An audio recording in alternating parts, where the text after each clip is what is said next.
मत खोलो प्रभु जी मेरा खाता, मेरा जन्म जन्म का नाता। कौन जन्म मैंने भूल ना कीने, कौन जन्म तूने अक्षमा ना कीने। मैं दीन हूँ तुम हो दाता, मत खोलो प्रभु जी मेरा खाता। अज्ञानता में हम लोग परमेश्वर से भी हिसाब करने लग जाते हैं।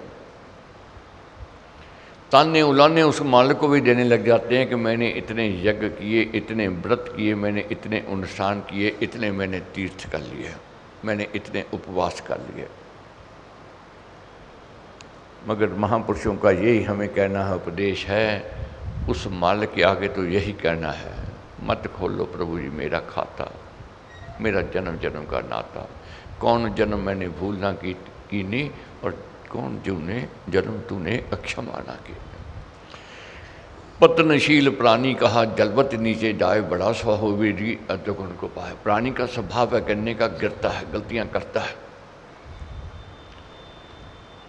तो 40 के जग में सम्मिलित होने का अवसर मिला। ये कोई पुण्य कर्म का फल है, जब गुरु कृपा का आशीर्वाद है। बिन भाग्य के, बिन गुरु कृपा के न यज्ञ हो सकता है, न यज्ञ में कोई सम्मिलित हो सकता है। तो इसलिए धन्यवाद है उस परमेश्वर का और गुरु महाराज का। अब रही बात कामना, मनोरथ, इच्छा लेकर के आए हैं, इसमें कोई संदेह नहीं। गृहस्थी हैं, कोई न कोई पीड़ा है, कोई न कोई दर्द है, कोई न कोई चुभन है। इसके लिए निवेदन किया है, प्रार्थना की है। मगर निवेदन प्रार्थना करती हुई हिसाब नहीं करना है, क्योंकि नौकर मालिक से हिसाब करे नुकसान में रहेगा, पुत्र पिता से हिसाब करे नुकसान में रहेगा, घाटे में रहेगा, पत्नी पति से हिसाब करेगी घाटे में रहेगा, भाई भाई से हिसाब करेगा घाटे में रहेगा, और भक्त परमेश्वर से हिसाब करेगा घाटे में रहेगा, शिष्य गुरु से हिसाब करेगा घाटे में रहेगा। तो यही मालिक से यही प्रार्थना है, और कुछ नहीं है कि चरना विच रखिया ही चरना विच रुल जावा, जो कीते मेरे ते उपकार ना भूल जावा। बहुत कृपा आपने की, अच्छे हैं या बुरे हैं, मगर हैं आपके। जानते हैं, ना भाव है, न भक्ति है, न श्रद्धा है, न विश्वास है, न अनुराग है, पर हूँ तेरा ये लिए टेर, चरण पर देखियो रखियो मेर। अपना आप बिरद विचार दीजिए भगवान, नाम प्यार। तो विश्वास ये जगाना है कि राम राम श्री राम विचार मानिए उत्तम मंगलाचार। बस मैं तो इतनी बात समझता हूँ जो महाराज ने कह दिया वे पत्थर पर लिख है, इसमें कोई किंतु परंतु नहीं है। विचार भी आ जावे कि मैं उसकी आराधना कर लूँ, समझ लो मंगल होने वाला है, शुभ होने वाला है। राम राम श्री राम विचार मानिए उत्तम मंगलाचार, और राम राम मन मुख से गाना, मानो मत मनोरथ पाना। और महाराज के क्या शब्द हैं, राम नाम मद मंगलकारी, विघ्न हरे सब बातकारी। राम नाम शुभ शकुन महान, स्वस्ति शांति शिव कर कल्याण। शांति भी मिलेगी, संतोष भी मिलेगा, प्रसन्नता भी मिलेगी, खुशहाली भी मिलेगी, ये हमें विश्वास होना चाहिए। तो रविवार को यज्ञ की पूर्णोत्ति है। बहुत ऐसे भक्त हैं जिन्होंने टेलीविज़न पर नहीं किसी कारण आ सके, वहाँ पर यज्ञ किया, बहुत अच्छा है। खाली से तो अच्छे हैं, और बहुत पुण्यकर्मी हैं जिन्होंने 40 दिन आलस से निंद्रा का त्याग करके यज्ञ में सम्मिलित होकर के कृपा मांगी है। और बहुत पत्र मेरे को आते हैं, बहुत मिलते हैं कि जो कामना, जो मनोरथ लेकर के आए थे, महाराज की, गुरु महाराज की कृपा हो गई, पूर्ण हो गए। और कुछ ऐसे भी हैं जिनकी अभी कामना अधूरी है, पूर्ण नहीं हुई। मगर एक बात मैं बार बार मैंने कहनी है महाराज की, शुभ कर्म कभी महाराज कहते हैं व्यर्थ नहीं जाते हैं। ये बीज एक ना एक दिन विशाल वृक्ष बनता है, और छाया भी देता है और फल भी देता है। हो सकता है धरती बंजर थी, उपजाऊ नहीं थी, व्यवहार स्वभाव अच्छा नहीं था, सोच अच्छी नहीं थी, देखनी सुननी अच्छी नहीं थी, उसका कारण हो सकता है।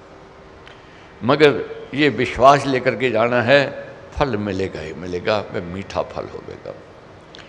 तो यज्ञ की पूर्णोति है रविवार को 9 से 10:30 बजे की। जो यज्ञ में व्रती हुए हैं वो तो खैर आवेंगे, उनको ये भी कहूँगा अपने परिवार को साथ ले आएँ तो ज़्यादा अच्छा है। और जो किसी कारण नहीं आ सके हैं मगर यज्ञ की प्रसादी में जरूर आना चाहिए। प्रभु प्रसाद शिव शांति दाता, ब्रह्म धाम में आप पहुँचाता, प्रभु प्रसाद पावे वह प्राणी, राम राम जपे अमृत मान।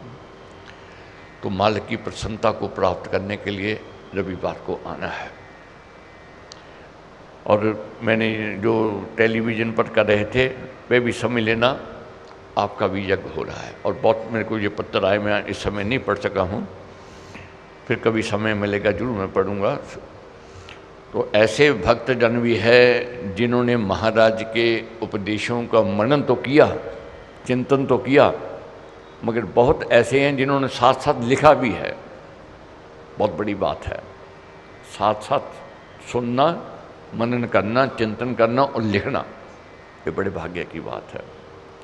ऐसे भक्तजनों के चरणों का ध्यान करते हुए उनकी भावना को, उनकी श्रद्धा को, उनके विश्वास को मैं प्रणाम और नमन करता हूँ। और ऐसे ऐसे भक्तजन हैं जो ऐसे भाव मेरे को भेजते हैं लिख करके, मेरे भी रोंगटे खड़े हो जाते हैं। महाराज की ऐसी कृपा, जो कार्य कभी सिद्ध नहीं हो सकते थे वह सिद्ध हुए, कभी पूर्ण नहीं हो सकते थे वह पूर्ण हुए। यही मुझे कहना है कि भाने तेरे से प्रभु भला भद्र हो जाए, जग में सब नर नारी का कष्ट न कोई पाए। सब घर में सुख होवे, शांति और समृद्धि खुशहाली होवे। तो ऐसा प्रोग्राम है 25 मई यज्ञ की पूर्णोति 9 से 10:30 बजे की। और फिर 25 तारीख रविवार से ही रामायण ज्ञान यज्ञ आरंभ हो जाएगा। बच्चों को छुट्टियां भी हो रही हैं, कुछ दिन 2-4 दिन ऐसे भी हैं जो छुट्टियों के नहीं हैं, तो मैं यही कहूँगा एडजस्टमेंट आपस में परिवार में कर लेना है। और व्रती बनने के लिए हम लोग रविवार को इसका संकल्प, इसका व्रत लेवेंगे, व्रती बनेंगे। व्रत बनने का ये होता है, व्यक्ति जब व्रती बनता, हमारे एक बार कहते थे, अनेकों बार आपने भी सुनी है बात, क्या कहते थे महाराज कि जब व्रत ले लेता है व्यक्ति, फिर रास्ता भी साफ हो जाता है। जैसे किसी ने को व्रत रखा हो, किसी के घर जाओ कह ले ये खा ले, ये खा ले, बार बार कहेगा, मगर जो व्रती होता कहते हैं आज मेरा व्रत है, फिर वह रोकता नहीं, फिर कहेगा नहीं खाओ। वो समझता है कि इसका व्रत है, ये पूर्ण होना चाहिए। इसी प्रकार जब व्रती हो जाते हैं, घर में मेहमान भी आ जाएं, जब कोई कारण भी हो जाए, हम उन्हें को कह दें कि आज हमारा व्रत है, हमने जाना है वहाँ पर, तो कोई रोकने वाला नहीं है। क्योंकि मालिक फिर सहयोगी होता है व्रतियों के साथ, वह सहयोग देता है, कृपा करता है।